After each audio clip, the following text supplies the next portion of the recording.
Alright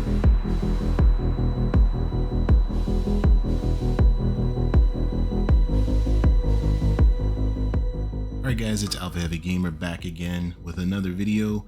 I want to give my first impressions on the F-14B. I'm really enjoying this jet so far, and as I said on the thumbnail, the B stands for better. It's just more of a good thing. I know people say you can have too much of a good thing, but I think those people have never experienced a good thing in the first place. Alright, so enough waffling, let's get into this. This next iteration of the F-14 refines what we already had in the A model. You don't get a new radar. The B model still uses the AUG-9, but there's no complaints here. The AUG-9 is one of the best radar sets in the game, and for its time it was one of the best radar sets in the world. So what do you get? You get better missiles, better air-to-ground ordnance, and better engines, and you also get a television camera system. So let's talk AA first. The Aim-54Cs, spoiler alert, they're not that good. At least in real life though.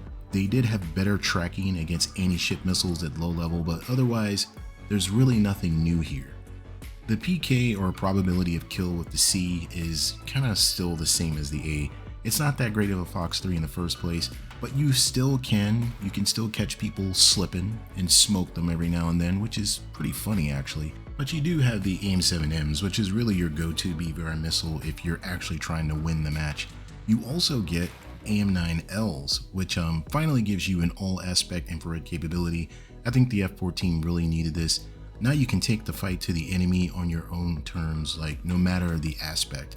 What makes the F-14B really brutal now is that you have 3 solid offensive air-to-air weapons to fit a range of threat scenarios, and the Aim-54C can still scare people. But dogfighting is now, to me at least, a joy, due to the 9Ls and the actual crap ton of countermeasures that you can now carry.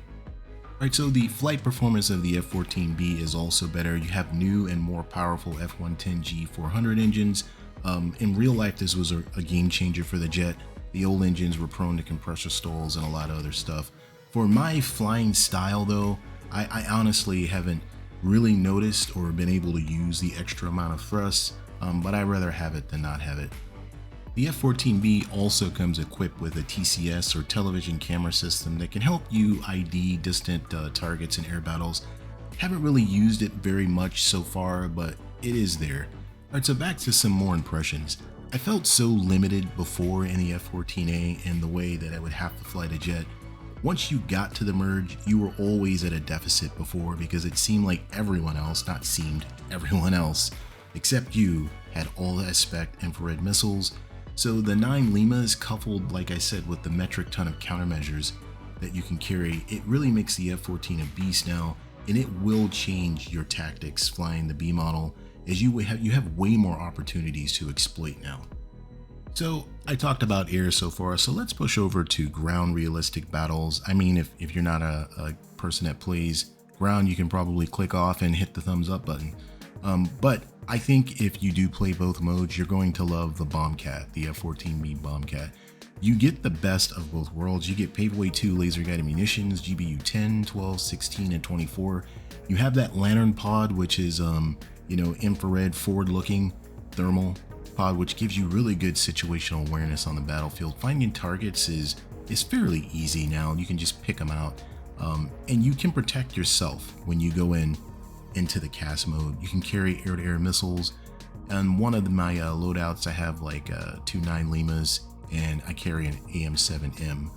So the plane is fast and maneuverable in ground battles. It's a very stable platform for delivering decisive close air support, and it's a good alternative to the F-16A, which is also 12.0. So if you already have the F-16A and you're grinding the F-14B now and you intend to use it in close air support, consider this. The F-14B does not have TV guided, precision guided munitions like the GBU-8 on the F-16. You have to keep lasing. I mean, you know this by now, but you have to keep lasing all the way to impact using the F-14B, and this does decrease your survivability because you really can't do abrupt evasive actions, and you can mask your lantern targeting pod pretty easily. You also don't have any standoff fire and forget munitions like the AGM-65B Maverick, which you have on the F-16. So you're going to have a slightly harder time, and you need a slightly more permissive environment if you're going to use the F-14B instead of the Viper. It's just really going to come down to preference and how you like to fly CAS. I know a lot of players don't even like the AGM-65Bs, even though they're fire and forget. A lot of people say they don't work very well. So like I said, down to preference. My personal preference is I like the fact that I could have a lantern pod and I can find targets. So in conclusion, the F-14B is very good in War Thunder. It is a very good jet. You know, it's like one of the meta planes. It's worth the grind, especially if you play both air and ground. Like I said before, the B corrects the deficits of the A model.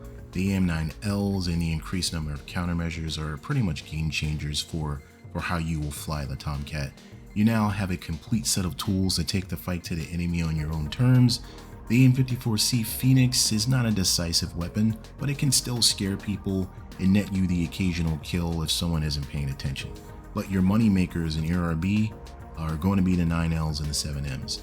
On the ground side of things, the Paveway IIs are good, but be careful because you have to keep lasing. I would say get the F-14B at the soonest opportunity. You won't regret it, and it is going to be a great addition to your lineup.